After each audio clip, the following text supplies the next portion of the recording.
how exactly does our genes influence how we respond to these types of medications? Okay. So, taking painkillers, for example, that's a really good one because you have both prescription medications that treat pain. A lot of people would think of like the opioids. And then you have over the counter medications that can treat pain. So you've got Hmm. Tylenol, ibuprofen, naproxen, aspirin.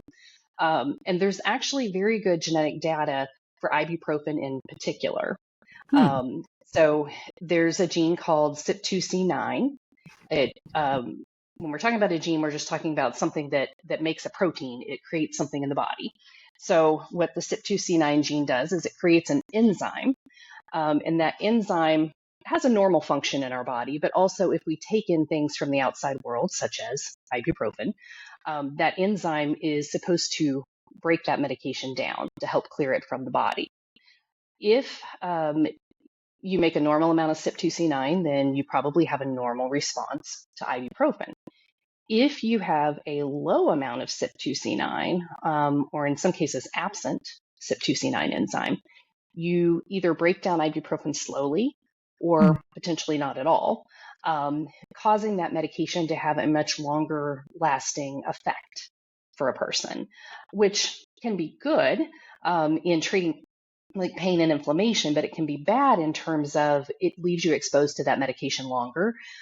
So you're at higher risk of the side effects from it, such as it causing bleeding or causing high blood pressure, something that you're not wanting that medication to do. And then if you look at prescription pain medications, codeine and tramadol are two really good examples of opioids or opioid-like medications where the medication itself doesn't have properties that treat pain.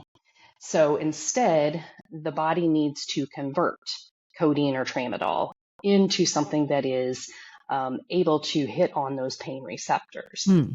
And there's a gene called CYP2D6 that makes an enzyme, CYP2D6, that converts codeine and tramadol into their active metabolite. So if you're a normal metabolizer, again, you may respond well to codeine and tramadol.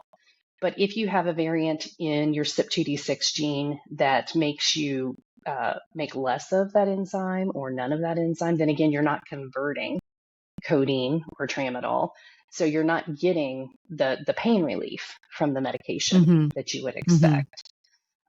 In that situation, it can unfortunately lead people to um, doing what they shouldn't, which is taking more of the medication than prescribed Okay. because they're trying to get pain relief. Right. Um, and so, in some ways, thinking about the opioid crisis, having genetic information could potentially help prevent some individuals from going down that path of an opioid type dependency.